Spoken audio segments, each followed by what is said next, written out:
మీరు సార్ ఇటువంటి వాళ్ళు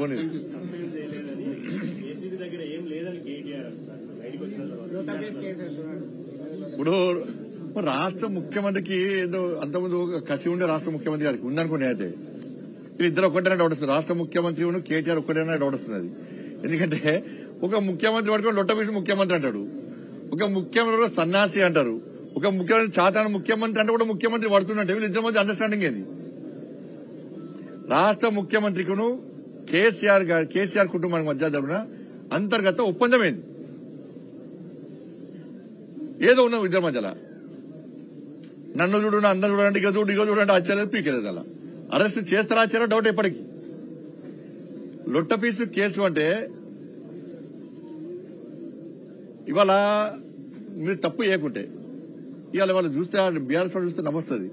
వాళ్ళ చెల్లెమైనప్పుడు గిట్నే ఒక దేశభక్తురాలు దేశం కోసం స్వాతంత్రం కోసం ఫైట్ చేసి ప్రజల కోసం ఫైట్ చేసి పోతే పోయినట్టు వచ్చి స్వాగతం పలుకుడు. ఈయన పోయిన అరెస్ట్ చేస్తారట. మొత్తం తెలంగాణ ఎందుకు ఆందోళన చేయాలి? బీఆర్ఎస్ పార్టీ శ్రేణులకు విజ్ఞప్తి చేస్తున్నా. మీ నాయకుడు ప్రజా సమస్యల మీద ఓళ్ళే పోతలేడు. ఆయనకు స్వాతంత్ర సమరయోడు కాదాయనే, ప్రజా సమస్యలు కొట్లాడిన నాయకుడు కాదు.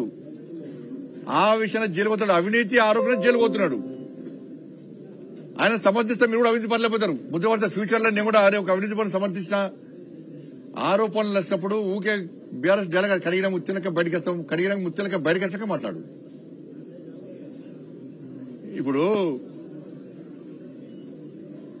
కనీసము దాని మీద మాట్లాడే ముందు ఇవాళ నువ్వు కనీసం కేబినెట్ అనుమతి లేకుండా అన్ని కోట్ల రూపాయలు ఏ విధంగా చెల్లిస్తావు? ఎవరైనా చెల్లించినావు? ఎంత ప్లాన్ ప్రకారం అంటే ప్రజల దృష్టి మళ్లించడానికి వీళ్ళు నీతివంతులుగా చెప్పుకోవడానికి వీళ్ళంతా ప్లాన్ చేస్తున్నారు. కేసీఆర్ కుటుంబం అంటేనే అవినీతి కుటుంబం. ఇది అది ఇంకా బయటకు వస్తాయి.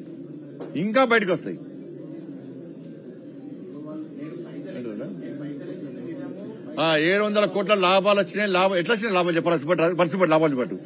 700 కోట్ల రూపాయల లాభాలు చూపెట్టు, మన లెక్క చూపెట్టు. 700 కోట్ల రూపాయలు ఎక్కడ లాభాలు వచ్చినాయో నువ్వు చూపెట్టాలా? ప్రజలు వివరించు. ఏ అకౌంట్లో పైసలు అవి ఎవరికి ఇచ్చినావు? 700 కోట్ల రూపాయలు దొబ్బిపోదాన్ని ప్లాన్ చేసిండు. 700 కోట్ల రూపాయలు దొబ్బిపోదాన్ని ప్లాన్ చేసిండు. ఇలా మళ్ళా ఏం చెప్తున్నాడు? 700 అది కుదరలే కాబట్టి ఇప్పుడు 700 కోట్ల లాభం వచ్చింది. మళ్ళా దానికి వక్ర భాష చెప్తున్నాడు ఇవాళ.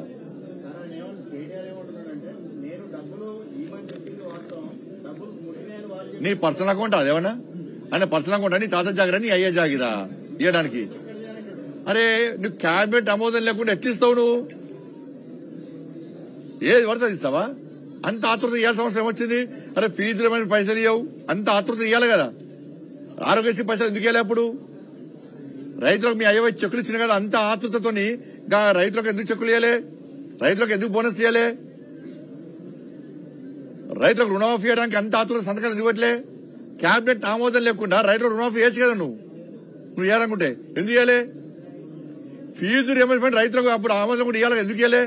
దానిలో అంత ఆతృత ఏంది అంటున్నా. అంత ఆతృత క్యాబినెట్ ఆమోదం లేకుండా ఇవ్వడానికి ఆతృత ఏంది? ఎంత లాభాన్ని ఆర్జించి నీ స్వలాభాన్ని ఆర్జించి నువ్వు ఉత్సాహం చూపెట్టినావు. దానివల్ల ఒట్టపీస్ కేసు స్టార్ట్ చేశారు. దానికి కాంగ్రెస్ బీఆర్ఎస్ ఒకటే. కాంగ్రెస్ కును మళ్ళా ఇప్పుడు కేసీఆర్ మళ్ళా ఢిల్లీ పోతాడు, ఢిల్లీ పంపిస్తాడు. ఎందుకంటే డ్రగ్స్ కేసుల కేసీఆర్ కుటుంబం మీద ఈ రాష్ట్ర ప్రభుత్వం ఏం చర్యలు తీసుకోలే. ఎందుకంటే ఢిల్లీ పోయి కప్పం ముట్టయ్యపచ్చారు కేసీఆర్ కుటుంబం. ఒక నాయకుడు అనుకోని ఇచ్చేసి రాపా. నెక్స్ట్ ఫామ్ హౌస్ కేసు అయింది. ఫామ్ హౌస్ కేసులో మళ్ళీ అరెస్ట్ చేస్తారనుకున్నారు. ఇదే ముఖ్యమంత్రి గారు మాట్లాడారు. కేసీఆర్ కొడుకు దాని ఉంది అని చెప్పి ఇదే ముఖ్యమంత్రి గారు మాట్లాడారు. మళ్ళీ ఏం చేశారు? పోయి 2 రోజులు టీవీలలో మొత్తం బ్రేకింగ్లు షేకింగ్లు మొత్తం 2 రోజులు టీవీలు మొత్తం అంటే ఏమైంది? లొట్ట పీసు అయింది. అది లొట్ట పీసు. కాంగ్రెస్ ప్రభుత్వం చేసేది లొట్ట పీసు బీఆర్ఎస్ పార్టీ మీద. అప్పుడేమైంది? మళ్ళా కేసీఆర్ వేసిండు, కేంద్ర నాయకత్వం పట్టిండు, మళ్ళా ఏమప్ప అయిపోయిండు, ఎవరిని కలిసిండు, మళ్ళా కొత్త లీడర్ పట్టిండు, మళ్ళా అప్ప అయిపోయిండు. అది పోయింది. ధరణి కేసు ఏమైంది? మళ్ళా ఇంకోళ్ళు పట్టారు, మళ్ళీ కప్పం అయిపోయిండు, ధరణి కేసు లోపలికి పోయింది. కాళేశ్వరం ఏమైంది? మళ్ళా పట్టిండు, మళ్ళీ ఢిల్లీ పోయి కేసీఆర్ అనే వ్యక్తికి కాంగ్రెస్ పార్టీ యొక్క ఆయన దళకెళ్ళి కదా ఇవి ఉన్న సుద్దులు బాంబు వేయండి ఫస్ట్. ఈ పిట్ట బాంబు ఫస్ట్ ఇదే వెళ్తలేదు, అదే వెళ్తుంది. ఈ బాంబులు వెళ్తాం, బాంబులు దీపావళి అయిపోయింది, దసరా అయిపోయింది, దీపావళి అయిపోయింది, ఇలా వైకుంఠ ఏకాదశి ఇది కూడా అయిపోతుంది. ఇక సంక్రాంతి వస్తున్నది, సంక్రాంతి అయిపోతుంది. ఇక ఇప్పుడు